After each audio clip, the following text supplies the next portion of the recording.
So a while ago, we did a video on cotton bedsheet black powder. Antique muzzleloading propellant. And as luck would have it, that stuff was the most powerful black powder that we have made to date. I think it averaged 1889 or something in my rifle, which is really fast, faster than Swiss. Consistent, accurate, excellent powder. But the problem with that was that it was really dirty. It was pretty dirty. GoX or even shoots and dirty, I would say. Now, we've done a couple of different tests when it comes to cotton. The first one we did was cotton balls, just cotton balls that you'd buy at the pharmacy. Then we tried the cotton bed sheet. And I had a bunch of people say that, it's got dye in it because it was blue. And it still has detergents in it from your washer machine and other things like methane gas and other contaminants. And so to try either a new cotton bed sheet or perhaps raw cotton fiber, and that's what this is. This is raw cotton fiber. It's sometimes called cotton bast. And as you can see, it still has some stems and seeds in here that you have to pick out. So this stuff, I bought a pound of it, which comes in a giant bag, and I think it was 12 or 14 bucks. And so I took this stuff out and I took a brush and I brushed it out and I tried to pick out as many of these contaminants, they look like pieces of leaf or something, as I could. I can't say that I got them all, but I say I probably got 90 to 95% of them out of there. So I stuffed our retort full of this raw cotton fiber, and we cooked it in the pyrolyzer at a target temperature of 600 degrees Fahrenheit for 2 hours. And something that might be noteworthy about this stuff in the pyrolyzer is it hardly smokes at all. Oftentimes when I do willow or cottonwood or osage or almost any wood fiber, it smokes a lot out of that vent hole. This stuff hardly smoked at all. Another thing I noticed about the cotton fiber, and I ran into this with the cotton ball as well, is one full retort, aka PPG paint can, full of cotton charcoal is not enough to make a 200-gram test batch. So here's one of the downfalls of using cotton or cotton balls or like raw cotton like we're using here. That was one full can of cotton that I charred last night. And as you can see, that only makes 19.3 grams. So not even enough to do a 200-gram test batch at 77-13-10. So that's kind of a bummer. So I had to make another one to get 200 grams worth of, well, I'm sorry, not 200 grams. It's 26 grams worth of charcoal. The ratio we run, unless otherwise stated, is 77-13-10. That's 77 parts potassium nitrate, 13 parts charcoal, 10 parts sulfur. So for a 200-gram test batch, we need 26 grams of charcoal. And one of those paint cans full of charcoal, after we put it through our blender for 10 minutes and it kind of settles down, was, I think, 21 or 22 grams of charcoal. So I had to make another batch. So that's a bummer. But one thing I've noticed is charcoal that has a really, really low density, like cotton or balsa, for example, tends to make pretty damn good powder. So we had high hopes for this. So we mixed the stuff up at 77-13-10. We milled it in our tread ball mill using brass media for 48 hours. We pressed it to a density of 1.75 grams per cubic centimeter and sorted it and glazed it into 3F, which is usually what we run, and again, unless otherwise stated. The two firearms that we use for this is always the same, at least most of the time. My Kibler Southern Mountain Rifle, 45 caliber, using 50 grains, and each shot is primed with the same powder it is charged with. The revolver that we like to use nowadays is my Remington New Model Army, 44 caliber, using 25 grains of 3F and a 454 ball. And the caps I've been using lately are RWS 1075s, which I really prefer over the CCI's 11s that I've been using for a long time. And the only reason why I've been using CCI 11s for a long time is because that's all I could get. But I'm able to get the RWS 1075s. I bought, I think, 2,000 of them, and I really like them. They fit much better. So here's the raw cotton black powder. Okay, so this is our raw cotton powder. 77-13-10, 48-hour mill. Let's see how it does.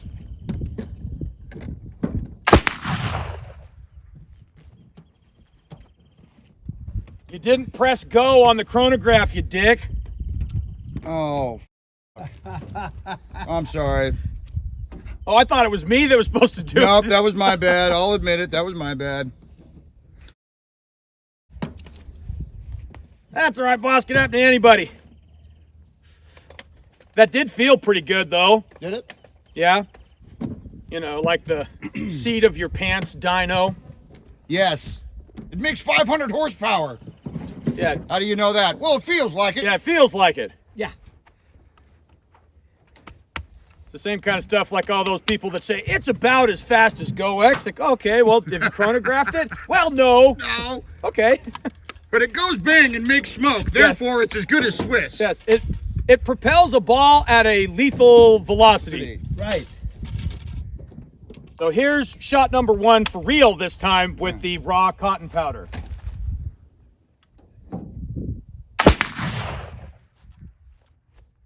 Oh, come on.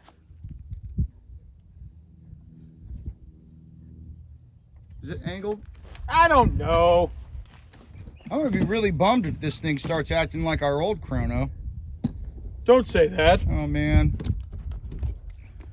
Don't say that, Yeah, don't please. do that. Okay, so shot number 1 for real this time with the raw cotton.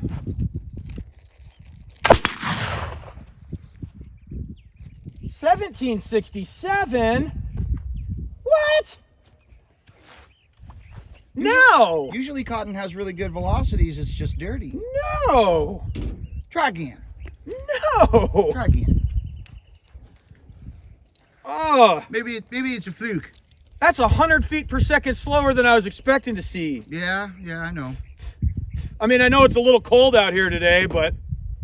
The barrel needs to be warmed up. Yeah, there you go. Well, I've had a couple shots through it already, trying to get the chronograph to read. I will tell you this. I think this is shot number 3. I know we've only got one number, but it seems to be a lot cleaner. Does it? Yeah. Okay. Well, it's easier to load, rather. Okay. Yeah, we'll swab it at the fourth after this one. Yeah, because that'll be 4 shots. Yes, sir.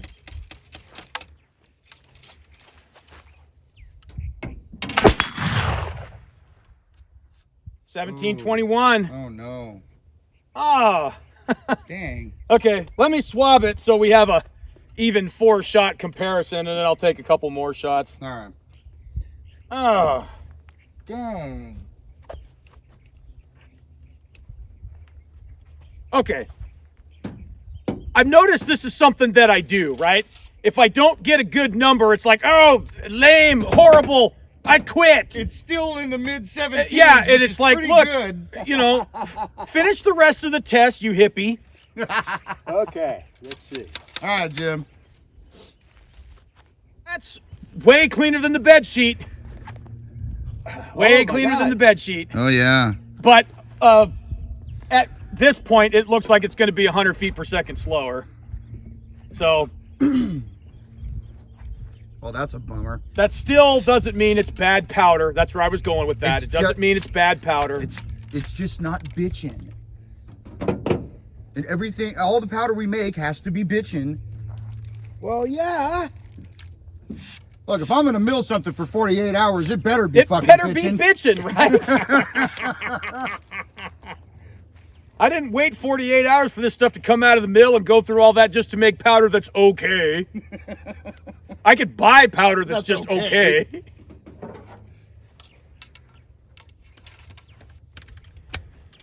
Okay, let's get a couple more on the chronograph. Yeah. Okay. So hopefully this will be the third shot for the chronograph, but we just cleaned it.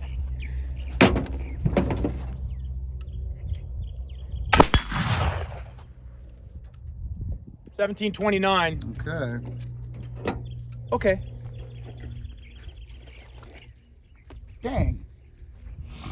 Look, Derek, we did this with the wet mill powder, right? Yeah. We started with the Remington. It was in the 600. We're like, oh no, Yeah. oh no, this is awful, unacceptable. We were saying, remember? Yeah. Yeah, I do. And after it was all said and done, it was like, you know, there, I just spilled some of that. Don't want to short it. Give it its best chance for success and all. And after we did, after we checked it in the rifle, it's like, hey, you know what? It's actually pretty damn good. Yeah. This is why the people in the comments always say, like, you only care about velocity. You don't care about accuracy. Which is absurd. It doesn't matter how fast the ball misses. Excellent point.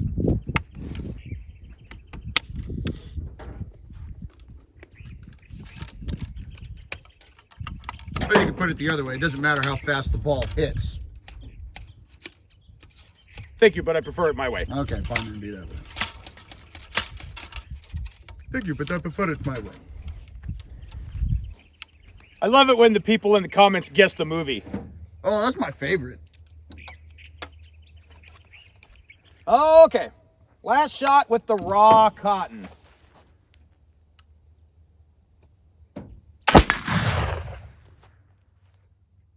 $17.45. All right, well, So, how did we end up? Let's see here. spread shouldn't be too bad. Maybe 40? Okay, so that averaged 1740.9 with a spread of 46.3. Okay. Pretty tolerable. Yeah. Sub 50 is good. Yeah, I'm always good with sub 50. Yeah. But this stuff is so much cleaner than the bed sheet or even the cotton ball. But Yeah. I think that wasn't the cotton ball faster than this? From what I remember, the cotton was pretty damn fast. It was just dirty. It was considerably dirty. This Yeah. is pretty good. This is, And what's that cotton bast? yeah, cotton bast, raw cotton fiber, Okay. but very, very clean. Yeah. Much cleaner than GoX or Schutzen, that's for damn sure. Yeah, big time. I don't know if it's quite Swiss clean, but It's up there.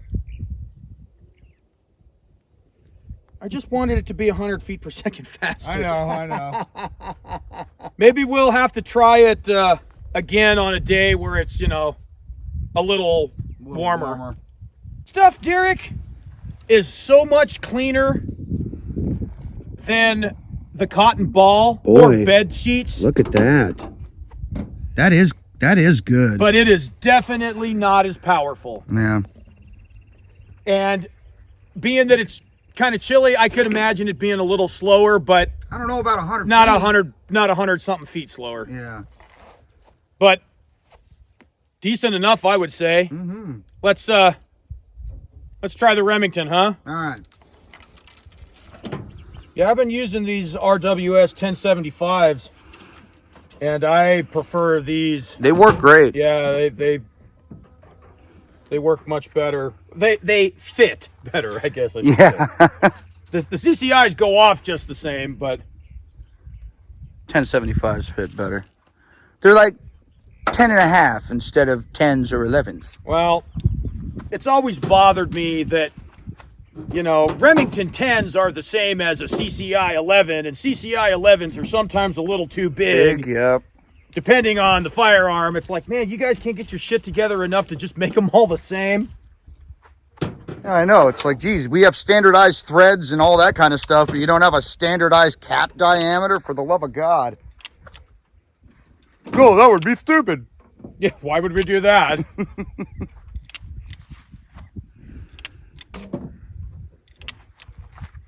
Okay. Okay, so we've got our Remington New Model Army with 25 grains of our raw cotton and a 4.54 round ball. We're going to shoot at the card on the left, and we're at 25 yards? Yes, sir. 25 yards, okay. Hopefully this won't be too embarrassing.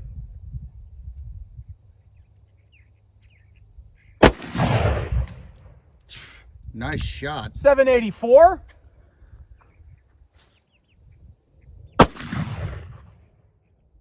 $753.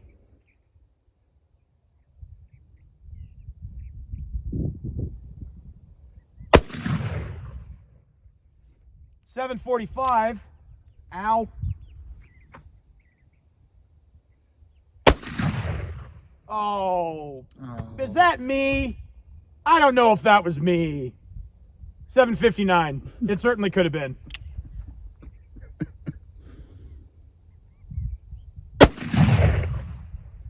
What? Those first two were fantastic. What happened? I don't know. Those 775. Okay, you know, now look. I know I'm a lousy shot, but I don't think that's entirely my fault. I think it is. I'm blaming it on you.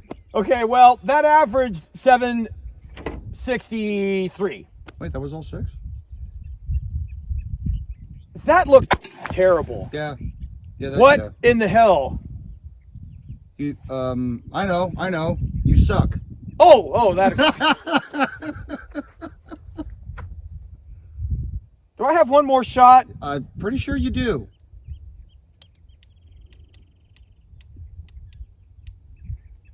Did this junk chain fire? Oh. Dude, I think Did it have a chain fire? I think it did. I noticed the cylinder was a little powdered. I only have 5 shots on the thing. We better go look at the target. Yeah. Wow. You got a Sharpie on you? Oh, I don't. Oh, no. I think I got one in my bag. Okay, I gotta do that again. If you look at See what I'm... all the fouling on the side. Yeah, that's what I was looking at. Oh, yeah, okay. Well, look, let me mark those and let me do it again because, man, that was a catastrophe. Dang. Yeah, you know, chain fires happen. It's part of the deal when it comes to cap and ball revolvers, you know. It's like if you got a cap and ball revolver, it's just, you know. Eventually, The odds are you're going to have a chain fire eventually. But, you know, that's one of the things is, you know, I fired that Pieta 1860 Army of mine, like, I don't know, every day for I don't know how many years. Oh, yeah. I remember. And I never had a chain fire. Not once in that thing. That first shot looked so promising. It was right on the card, and I thought, oh, yeah, okay. We're And then good. It was just all downhill from there. All right. So we're going to try that again just to see if anything changes. So I got it loaded up again, 25 grains in a round ball. I did grease the chamber mouths this time. So we'll see if it does something different, I guess.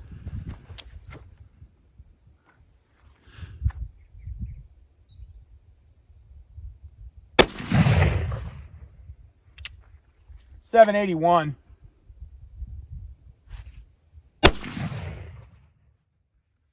$772.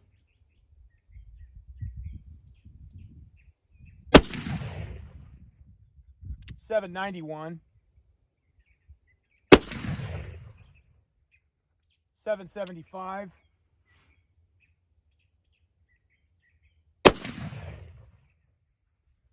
$780.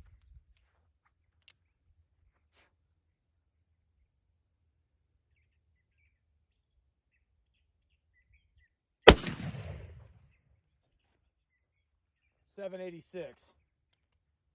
That was all 6. That was 6. So that averaged $781. Okay. Does it look any better? I don't think so. I don't think so. Let's go have a look. 1, 2, 3, 4, 5, 6. Yeah, that's not great. That's certainly not great. But I mean, remember the last time we shot it and I was benching it, I was hitting this card all 6 Yeah. at 25 yards. So I suppose it could just be me, but that first batch was really odd, which we did pick up some velocity from the second. Yeah, we did. So, damn. Man, here it is. We go through the good time and trouble to make this stupid powder, and it's not all that bitchin'. It's a disappointment. I am depressed. Okay, then. That's enough for me, I think. All right. You know, sometimes we go out to the pasture, and everything just works great. All the experiments, all the loads, everything just works great. This wasn't really one of those times. All the other stuff we tried, it just wasn't all that great. So my chronograph did some weird things. I didn't have it turned on, and then it didn't read that first shot.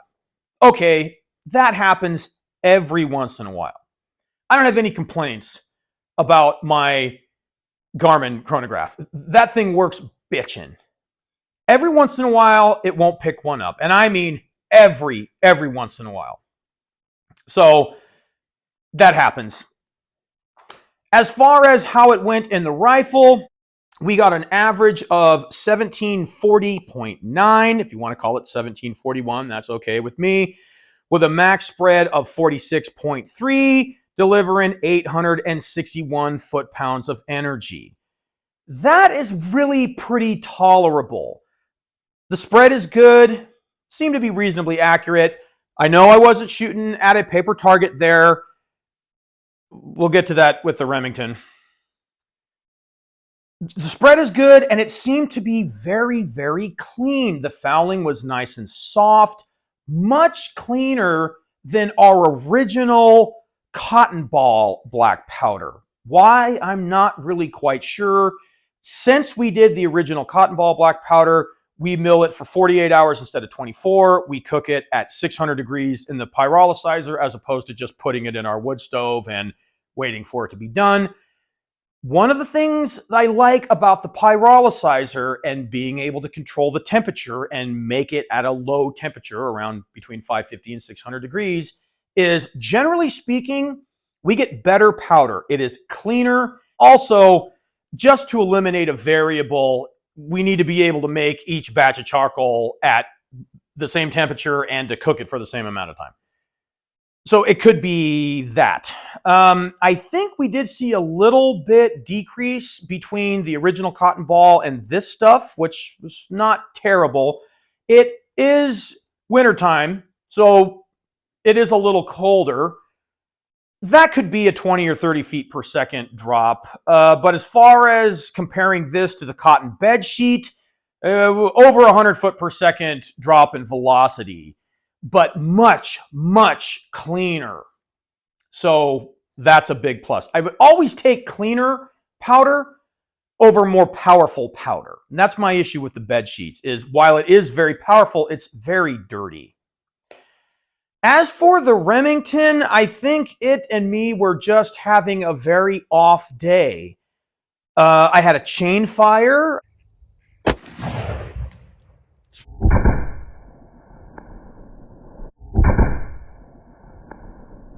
Which I didn't even notice, as much as I would like to say, oh yeah, I totally felt that. Didn't notice at all. Not to mention spraying them all over the target at 25 yards. And I know I'm a lousy shot, but damn it, I just don't know if that's entirely my fault. I'm not ready to admit that. So we loaded it up again, tried it again. As far as the velocity goes, the first string, which was only 5 shots because of the chain fire, which it doesn't appear to have picked up, averaged 763 with a max spread of 39. Pretty tolerable. Definitely not as powerful.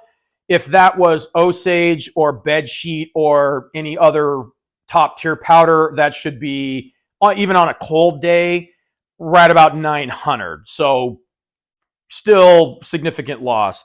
The second string with 6 shots averaged 781 with a max spread of 19. So very consistent, reasonably powerful, but man, I just didn't shoot that well at all. And I suppose I should have bench rested it.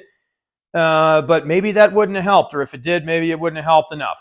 So again, I think we were just having an off day. I often get accused, and I know I make it sound this way, where I'm always concerned about the most powerful powder. And powerful powder is nice, but like I said a minute ago, I will always take cleaner powder over more powerful powder. Now, the whole thing about, the speed demon thing where you want to have the fastest, most powerful powder, that's fine, but if you can't hit anything, it doesn't matter, as I like to say. It doesn't matter how fast the ball misses. But I don't think this is really a fair showing as far as the accuracy capability, at least not with me shooting. So I think it's a little inconclusive. The overall performance seems pretty good. It is more powerful than GoX. It is more clean than GoX and Schutzen by a long stretch. I would say it's up there with Swiss even. But it's not as powerful as Swiss.